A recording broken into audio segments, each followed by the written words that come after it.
life and ideas and fun. She had a new graphic design job, a new relationship, a new place to live. She was looking to a new future. Is mercilessly slaughtered in her home. The person slit her throat. It was a shocking murder. Whomever the attacker was extremely disturbed. You just can't register it. She didn't have any enemies. Everyone loved her. Investigators tracked down multiple suspects. There was a creepy guy just watching her. There was a note that said, saw no signs of life. Then police discover an enemy in disguise. They were using other individuals to try to throw us off. It was a bombshell. Detectives unmask a killer no one could have imagined. And it's a community complete with sun, sand, and seaside charm.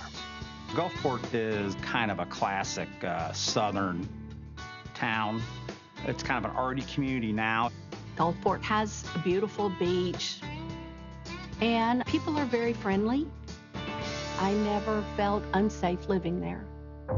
On May 24th, 1984, Gulfport's laid-back lifestyle is shattered when a disturbing discovery is made.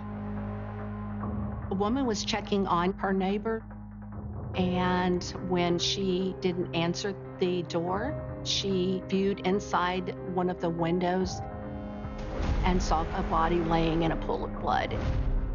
And that's when she called 911. Homicide detectives are sent to the address in Waterview Park. Entering into the residence, I noticed broken glass, and I saw the victim's body. There was a copious amount of blood pooling around her head. She looked like she had been hit with a blunt object.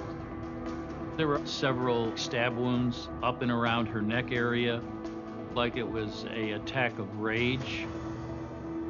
The victim was partially clothed in a black teddy over a white t-shirt. It was kind of unusual for someone to wear a teddy on top of their t-shirt. It was unsnapped at the crotch, and so I had suspicions that she was sexually assaulted. Even though the area was so gory, she had no blood on the soles of her feet. And that was important because you could see bloody footprints, and it appeared to be a barefoot as well. We surmised that the perpetrator stepped in the blood after the attack was over. The scene is so bloody, it's not yet clear what exactly happened. The body is sent for autopsy while detectives continue surveying the home. There was blood on the bed, blood smears on the drapes, and blood on the windowsill. Possibly the attack started in the bedroom area and then traversed over into the living room. The trail of blood would indicate that she was fighting throughout. I think she was able to get away from her assailant and run through the house and open the door. There was some blood and hair on the door, and it looks as though she was stopped, drugged back in, and then finished. Upon examination of the residence, we couldn't find any type of weapon. The crime scene was indicative of a very involved struggle, yet there was nothing knocked over or in disarray in the house. Now, it's possible that could actually happen that way, but it's also possible that somebody went back in and cleaned it up. Police speak with the woman who found the body. She tells them the victim is her neighbor, Karen Gregory. She said the victim's boyfriend, David, was at a conference in Providence, Rhode Island. David had not heard from Karen, and so he called and asked if she would check to see if Karen was okay. Born in Albany, New York in 1948, 36-year-old Karen Gregory was a loving and kind free spirit. She was the center of attraction at any gathering, and people just loved her. Karen had a great sense of humor. She was a really good artist, had a great eye. She was a smart woman and very clever and witty and talented. Karen loved to seek out new places and was always up for an adventure. She traveled a lot. She would go to Jamaica and explore. And I think her ultimate goal was to go to Jamaica and teach art. Before Karen can make her dream move, a chance meeting in Florida changes her plans. And then she met David. David was an interesting character and probably a match for my sister's wit. He was very clever, very intelligent. David was a therapist for PTSD Vietnam vets, and they were just a really good match for each other. They were probably almost a year into the relationship where she had been visiting enough and staying there enough that it was time for her to move in with him. This was a new beginning. She had a new graphic design job, a new relationship, a new place to live, and I think she was looking to a new future. She had just moved in with David the day she was killed. Who would take away Karen's life in such a horrific manner, and why? Detectives hope clues at the scene will point them to the killer. Well, we found the Village Voice publication from Providence that struck us as really strange because David was supposed to be up there at the time. That newspaper actually was dated the day that Karen could have been murdered. Was David really in Providence, or had he returned? Before detectives can contact David to question him, they find another lead outside. A note was placed on the car. The context of the note itself was quite telling. It says, "Came by, I have something for you," but there was no sign of life. Rather brief note. But obviously, the no sign of life would, send up a red flag. The note is signed by someone named Peter, but there's no other information, so police have no way to track him down. Officers collect the note as evidence, as Karen's family is notified of her death. The day I got the call was just a beautiful, warm day. This isn't the kind of day that these things happen on. They had found my sister murdered. And I said, what? It didn't make any sense to me. And my mind just went through all of these situations to make that call impossible. And everything will be okay.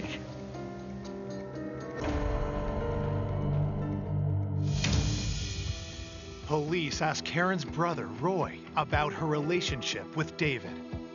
Karen's brother indicated that there was a little conflict between Karen and David in that Karen may have had an interest in another individual. In Jamaica, she met a guy, and then she'd stay longer and longer on these trips. I think she was kind of torn maybe between both realities and both futures. We also found out that Karen and David had broken up for a length of time before her death. It wasn't some huge breakup, and she was still moving in, so we assumed everything was going to be worked out. But the weekend she was moving in is the weekend she was killed. The murder was at David's house, and I knew there was a rift there. So I think that added to maybe, well, you just never know. Could he have flown out to Providence and rebooked a flight back to Gulfport, committed the homicide, and then jumped back on a plane? We have to track down David. We felt that something was there behind the scenes, and we needed to find out about it. Coming up, investigators discover a series of suspicious men in Karen's circle. He had been physically abusive to his first wife. He made Karen feel very uncomfortable. And scramble to separate friend from foe. Here we are building on a story that really raised red flags for us. He's either protecting somebody or he's just flat out lying. Until finally, the awful truth is revealed. It makes me sick to my stomach. Police in Gulfport, Florida suspect her boyfriend, David Mackey, could have killed her, and they need to track him down. Detectives found out that David was in Albany and that he had flew there to be with the family for the wake and funeral of Karen. David Mackey seemed to be concerned about Karen, and he wanted to know what was going on. We weren't going to give David the investigative information that we had. He said that he wasn't going to be back in Florida for another 2 weeks. David promises to come down to the station when he is back in town. In the interim, investigators sent officers to canvass Karen's street. Many of the neighbors heard a scream that night. Many got up and looked outside their windows and saw nothing. They didn't know exactly where it came from. Was it kids in a car? I mean, they didn't really know. The time of the scream was around 1 o'clock in the morning. There's some thought the time of death was during the scream. She wasn't discovered until midday the day after that. The head of the neighborhood watch is one of Karen's closest neighbors and a familiar face detectives can rely on. George Lewis was a Gulfport firefighter, had grown up in Gulfport. All the police officers know him. George and his wife, Linda, were very good friends with Detective Larry Tossi. Well, having somebody like George to depend on was very, very comforting in that if something was going on in the neighborhood, he was that kind of neighborhood watch guy. George said that he was working in his garage, which was across the street from the murder scene. He said he heard a faint scream. He had the radio up loud. He even went out in the street, didn't see anything. But George did see something the day before Karen's body was found. George Lewis described seeing this guy pull up in his car and walk up to the door and then write a note and put it on the windshield of one of the cars. Did George see Peter, the man who wrote that note? He didn't know Peter Clutt. Was certainly something that the police wanted to look into because that was the only person they're aware of that went to the house during that time frame. The next day, as police are figuring out how to track down Peter, they catch a lucky break. In order to release the remains of the body, Karen's old roommate was asked to identify the victim. And at that time, she brought another person with her. And he identified himself. It was Peter Cumble. Investigators bring Peter in to answer some questions. I noticed the scratch on his hand, thinking, maybe it was done by Karen. He noticed me looking at it, so he moved his hand. They asked him about that, and he said that his dog did it. Peter confirms to detectives he is the one who left the note for Karen and says he was at the house around 7:30 p.m. He had been invited to dinner by Karen. They'd known each other for maybe a year. They were both reggae music fans. He was bringing back a music tape, and that's what he was referring to when he said, "I have something of yours." Not having anybody respond to the knock on the door, he just left the note and left. During the interview, he didn't seem very upset.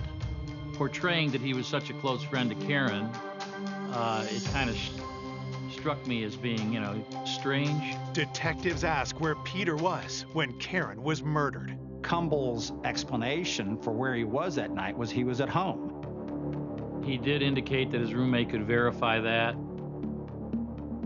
He answered the questions, and he was amenable to whatever I asked him to do. Peter provides police with his fingerprints and footprints, and while they let him go, detectives will keep an eye on him. We weren't eliminating Peter Cumble from the investigation. 3 days after the murder, police receive the medical examiner's report. Karen had dozens of stab wounds on her. And it wasn't until they had cleaned her up they realized that the person slit her throat. Karen was tortured. The time of death was a day and a half before her body was discovered. The report also confirms another disturbing fact. The autopsy determined that a rape was involved. The medical examiner found semen, but it wasn't enough to make comparison. And DNA at that time was in its infancy. Thinking about what she went through, it makes me sick to my stomach. You just can't register it. She didn't have any enemies. Everyone loved her. After 2 weeks out of state, Karen's boyfriend David returns to Florida and is immediately interviewed by detectives. David was still very upset. He said he loved her and they were getting serious with each other and that she had finally found what she was looking for in life. When detectives reveal they know he and Karen had issues, David brushes it off. He repeated it was all good. They were in love with each other. David claims the last time he saw Karen was the day he flew out of state. Karen had driven David to the airport because he had a conference to attend in Providence. Skeptical, detectives tell David they can place him back at the crime scene. And I said, we found the Village Voice publication from Providence. It was dated the night of the murder here in Gulfport. He indicated to us he had purchased the Providence publication to check on the weather before he had left. He told us it was at the newsstand in Gulfport a couple of days prior to the homicide. We have to look into that. Detectives ask David point blank if he murdered his girlfriend. He became frustrated, in my opinion, that we'd be looking at him instead of spending time looking for the real killer. He was pretty adamant in the fact that he was off doing a conference in Providence and he hadn't gone anywhere. He said, I want to be as much of a help rather than a hindrance as I can. He was also asked to submit foot samples, which he did as well. When asked who might want to kill his girlfriend, David gives a name detectives recognize. David informed us that he felt that Peter Cumble had some kind of an interest in Karen. It became clear that David was trying to blame this on Peter Cumble.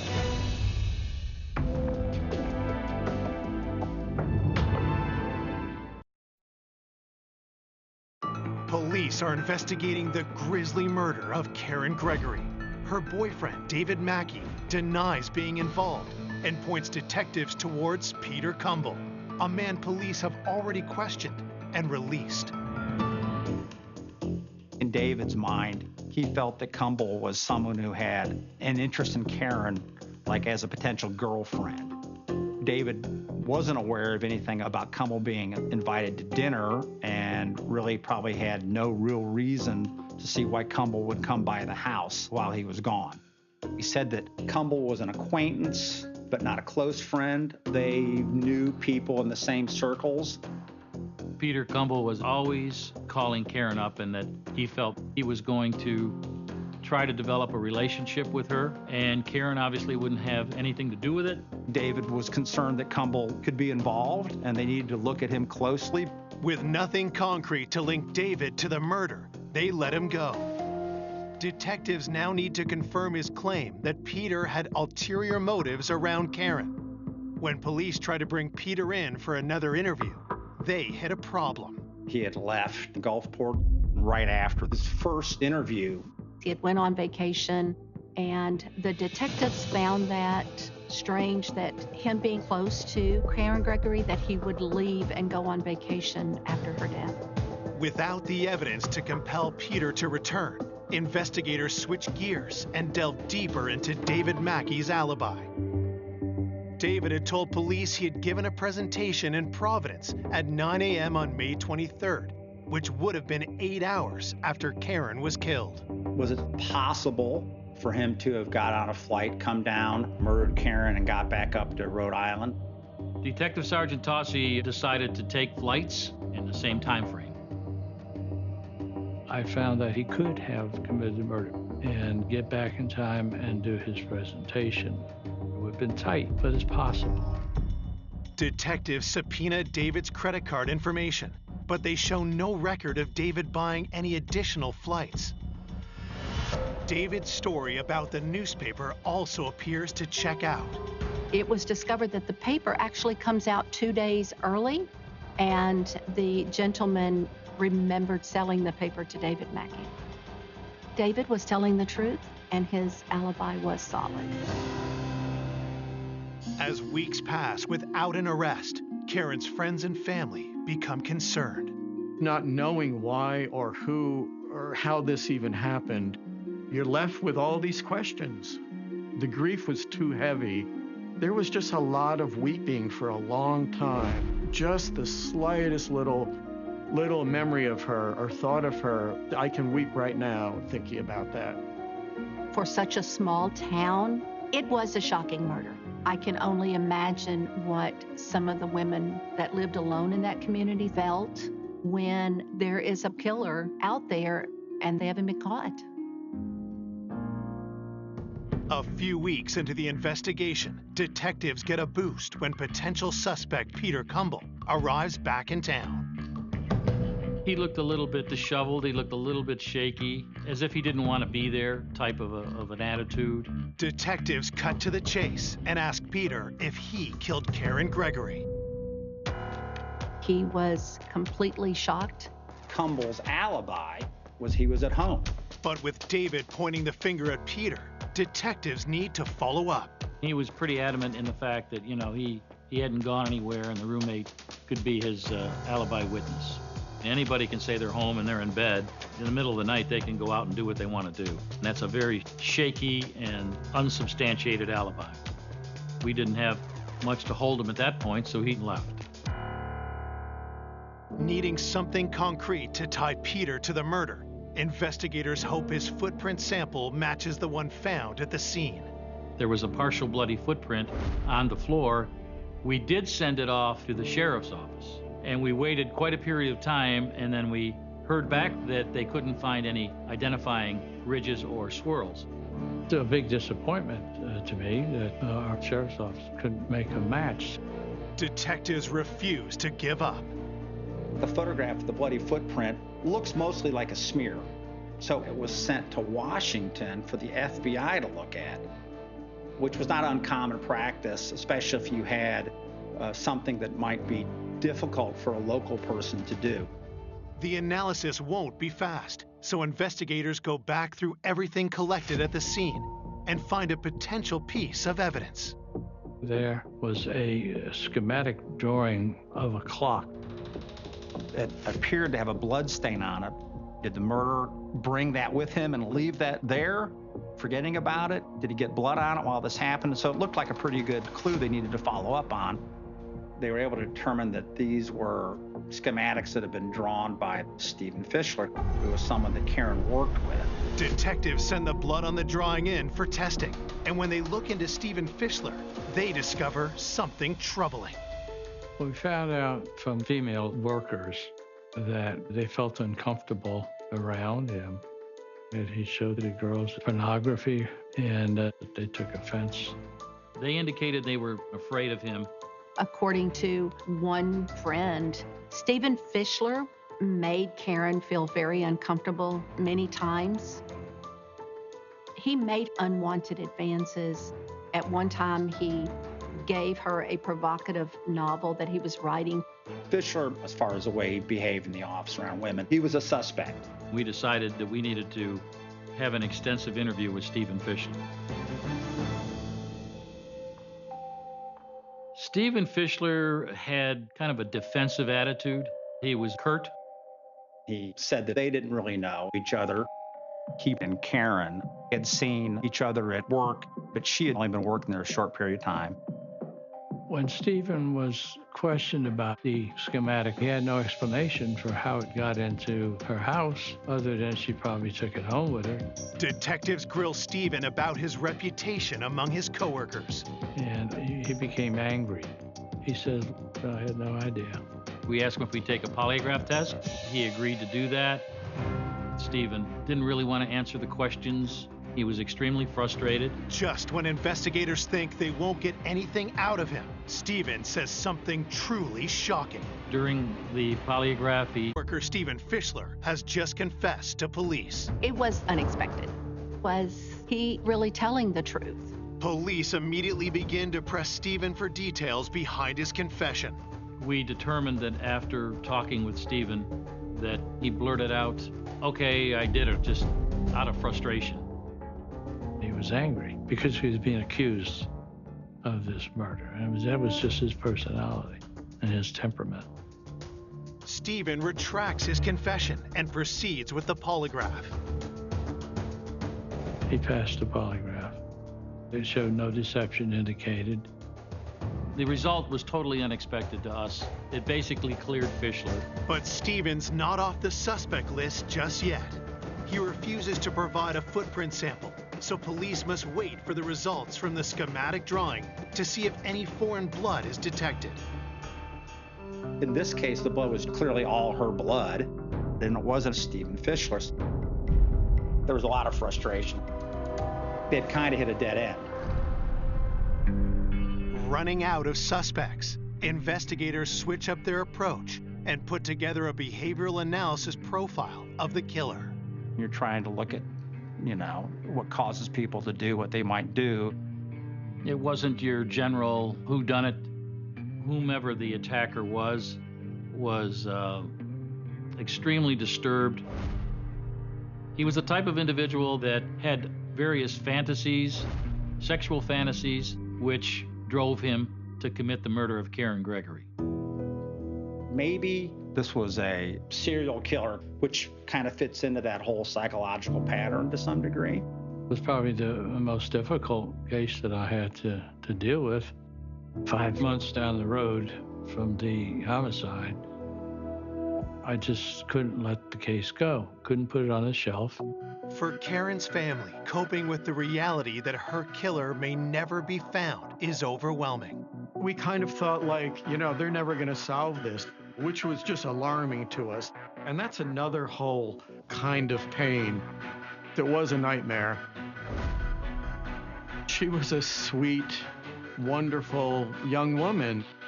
And the killer was a brute, who butchered her. Finally, a break comes in December, 5 months after the murder, when detectives make a discovery that revitalizes the case.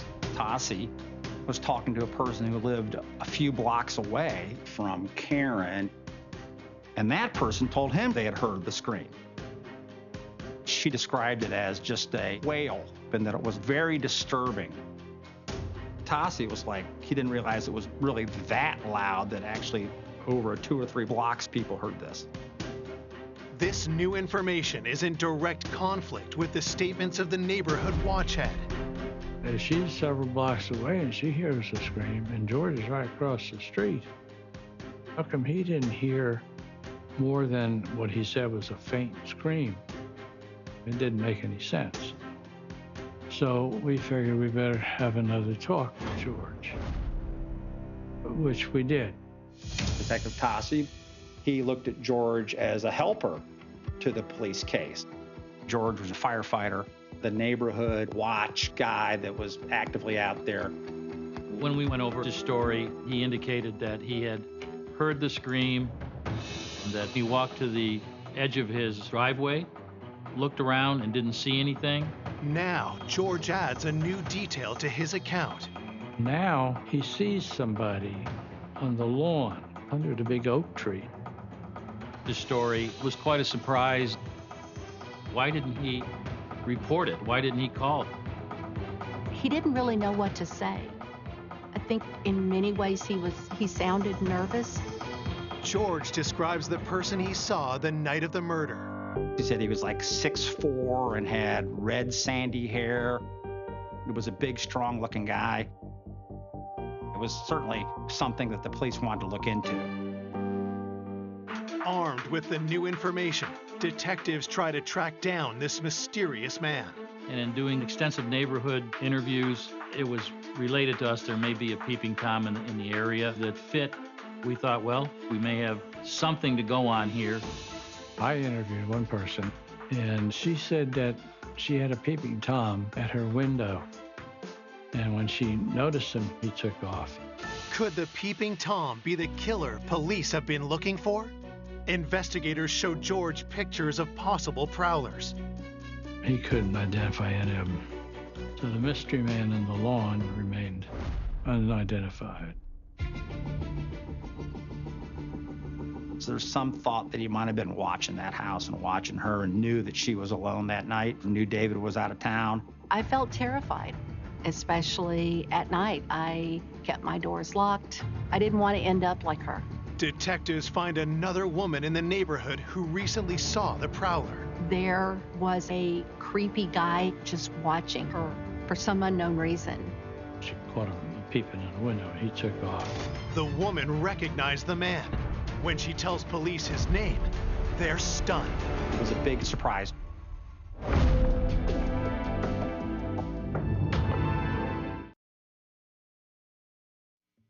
Detectives hunting for Karen Gregory's killer learn there's a prowler stalking the women of Gulfport, Florida.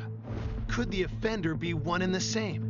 When a victim of the voyeur comes forward with a name, Investigators are shocked. It's the neighbor, George Lewis. It was totally unexpected to us. Detectives bring George in for a third time and ask him about the woman's claims. He admitted he was outside the house, and he had some explanation for why he was there. He was a neighborhood watch guy and always looking out for people. He said he heard a noise or something. He thought, is it possible it's the killer? He was given the opportunity to take a polygraph test, which he did. Detectives start by asking about the prowler. Listening to the polygraph tape and how George Lewis described the man, I really believed him. Investigators also ask him about the night of the murder. Did you kill Karen Gregory? George said no. The polygraph results tell a different story. The results were disastrous. He failed it miserably. After he failed it, he had something else to say about the night of the murder. George admits he hasn't been completely honest and tells police that's why he didn't pass the polygraph. George Lewis indicated to us the individual that he saw on the lawn left Karen's house itself. He saw George and had approached him and threatened him. The person walks out and tells him, if you say you saw me here, I'll come back and kill you. So that's the reason he wasn't forthcoming. He was afraid of him. George Lewis went from just hearing a scream at the edge of his driveway to indicating that he saw the perpetrator. And then his next story, George said this guy threatened him. We were very concerned about that because here we are building on a story, so it really raised red flags for us. We felt that, with the abundance of different issues and stories he was telling, he was using other individuals to try to throw us off. We had asked him to do a composite sketch of the individual that he saw. After the sketch was done, we both looked at each other and said, this really can't be happening. We both came to the conclusion it was George when he was younger.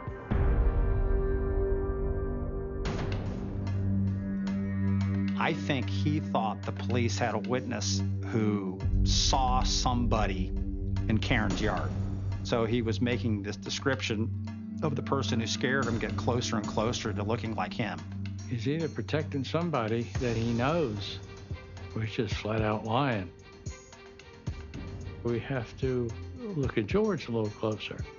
Investigators collect his foot and fingerprints, but with little hard evidence to hold him, George is released. Detectives take a deep dive into George's past and make some disturbing discoveries. He had been physically abusive to his first wife. According to her, there were times when he had been violent with her. He had choked her. The crime itself shows some pretty deep-seated violence towards women, and I think there was aspects in his background where you could see that. George had gotten into a swingers club. That was a part of George I never really saw, or never knew. He's never said anything like that to me. So that was kind of surprising, but things were building up with him and his behavior. It appears George developed a troubling fascination with Karen before she had even moved in. One of George's friends told me that Karen was visiting over at David's house. Karen had come out in a bikini, and he made some comment about liking to have an orgy with her. Got aroused. He had gotten into sexual perversions, if you will.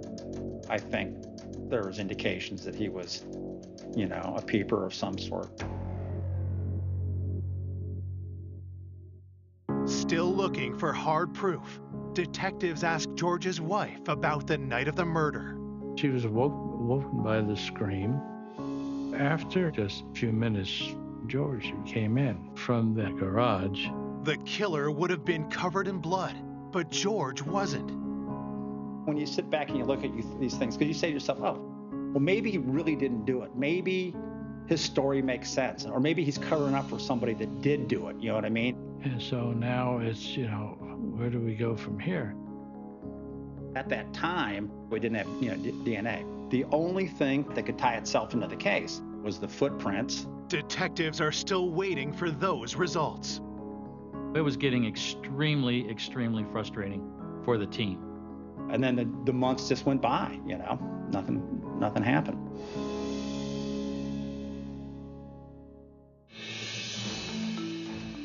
It seemed like it was just going to be a cold case. And it's like, well, what are we supposed to do with that? You can't just stop here, but they didn't have leads. They didn't know where to go with it. This is about my sister being butchered to death.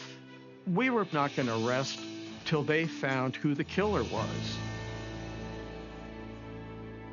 In March 1986, almost 2 years after Karen's murder, the FBI finally finished their analysis on the bloody footprint at the crime scene. The day that the data came back from the FBI, everybody was elated. They showed the ridges on the heel from the bare foot, and they can be identified, compare one to someone else. Detectives have renewed hope the killer is within their reach. We must have sent 20 sets of footprints. And they got a result on that relatively quick, which changed the whole case. A definite match. No one in Gulfport would have ever thought that this person murdered this woman.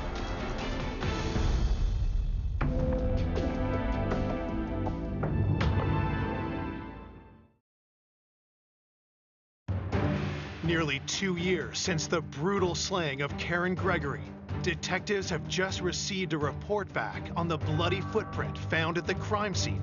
The footprint was sent to the FBI. We were waiting specifically on just that result.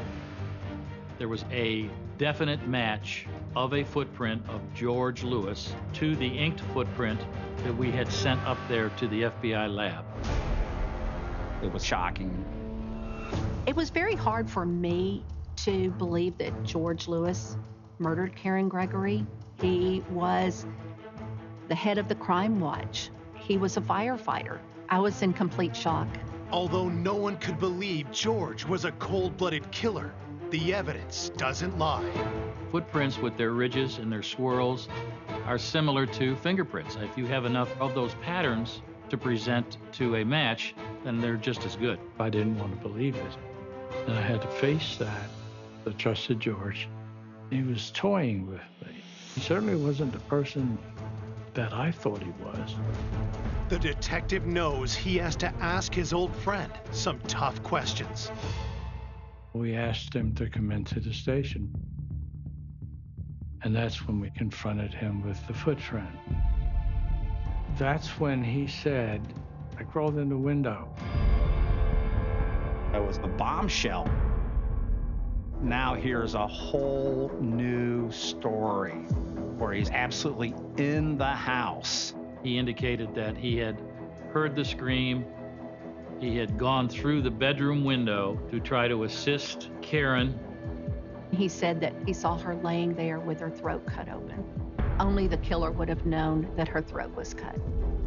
He said he had stepped in the blood to assist her or help her, and then he had exited out through the bedroom window. His explanations didn't make sense. If you assume that his story is true, that he was threatened by this person in the yard and was too scared to do anything about it, then why would he go into the house? Why didn't he call police at that time? His story is BS, but the nail in the coffin, of course, was the footprint. Investigators also talked to George's wife again, and they learned he would have had time to clean up after the crime. His wife had been very defensive of him, and she changed the story. George was gone for the longest time, she said, 20 minutes or more. We don't have to prove motive. We felt we had enough probable cause then to make an arrest. I had mixed feelings. I was sorry it was George, but yet I was a little upset that he just led us on. Nearly 2 years after Karen's brutal murder, On March 15, 1986, George is charged with first-degree murder and sexual battery. It was a huge relief that they had finally found someone, but it was a shock, just a shock, and still no reason why would a neighbor do this. I think in looking at him, it was pretty clear that he had a fairly misogynistic view towards women. He thought she might be an easy mark or an easy target. At trial, investigators put forward their theory about how the murder unfolded. George Lewis would have gone over knowing that David was out of town. He came in the house, knifed, and ready to do it, and was living out a fantasy. Teddy had been put on her against her will. She knew that the only way to get away was fight to get out of that residence. She was pushed and hit her head against the jalousie windows. That's when she screamed. After that, it got really violent. The rape was involved. Lewis knew then that he had only one way to go with this, and as a result, he ends up stabbing Karen 21 times. George Lewis maintains his innocence, but a jury convicts him, and he is sentenced to life without the possibility of parole. No one ever really wants to believe that someone that is there to protect and to serve could do something so horrible. This was really unexpected that he was the killer. That didn't seem like who I would expect a firefighter to be, and certainly not the neighborhood watch guy, although maybe he was watching for opportunities. I was relieved we could actually get justice for Karen and all the people who loved her. There was a little bit of justice in knowing he was in jail. My sister probably would have forgiven him. That's the kind of person she was. It's funny sitting here now. She was alive for as many years as she's now been gone. She never lived, we never got to know who she'd be as an old lady. She was just full of life and ideas and fun and humor. I have her ring on right now that she made for me. Karen and I were really close. And I'll always miss that. And I'll just never.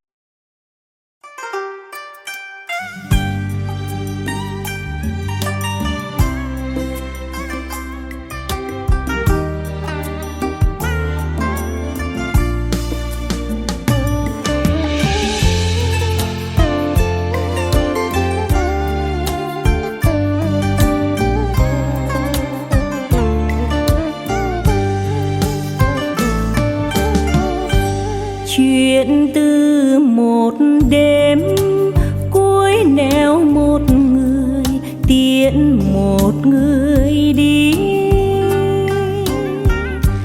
đẹp tựa bài thơ nở giữa đêm sương nở tận tâm hồn.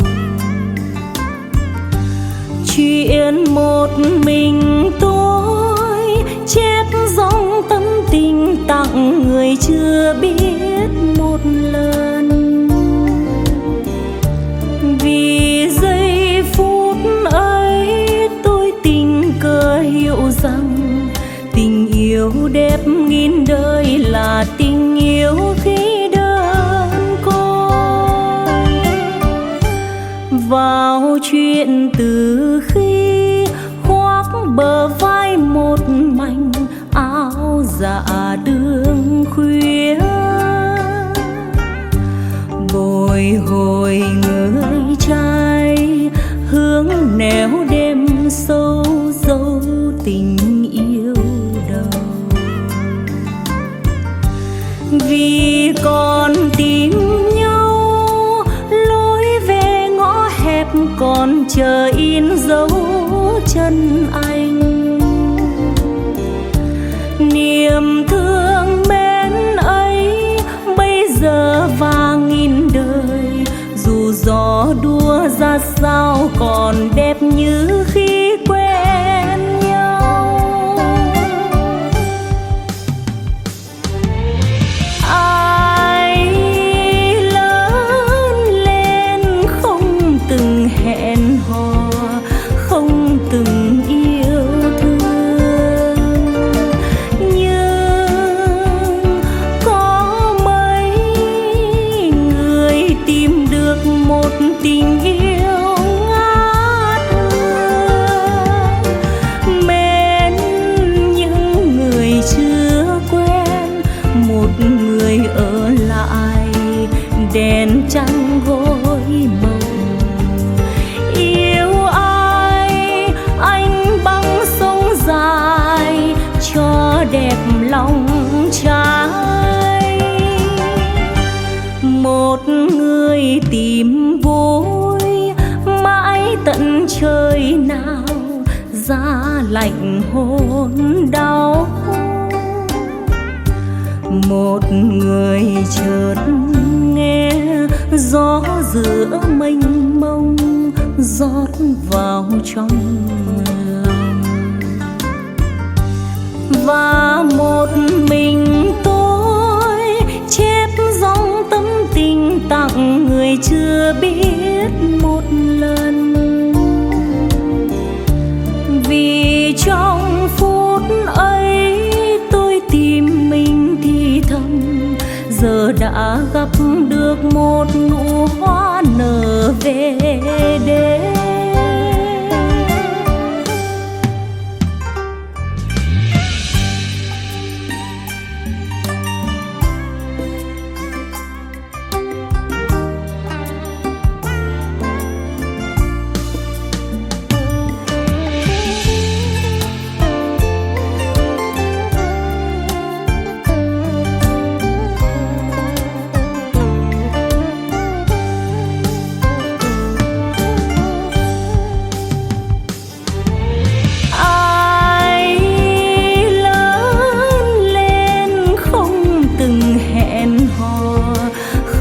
Từng yêu thương, nhưng có mấy người tìm được một tình yêu ngát hương. Mến những người chưa quen, một người ở lại đèn trăng gối mộng. Yêu ai anh băng sông dài cho đẹp lòng trai. Một người tìm vui mãi tận trời nào, giá lạnh hôn đau. Một người chợt nghe gió giữa mênh mông rót vào trong lòng, và một mình tôi chép dòng tâm tình tặng người chưa biết một lần. Vì trong phút ấy tôi tìm mình thì thầm, giờ đã gặp được một nụ hoa nở về đêm. Vì trong phút ấy tôi tìm mình thì thầm, giờ đã gặp được một nụ hoa nở về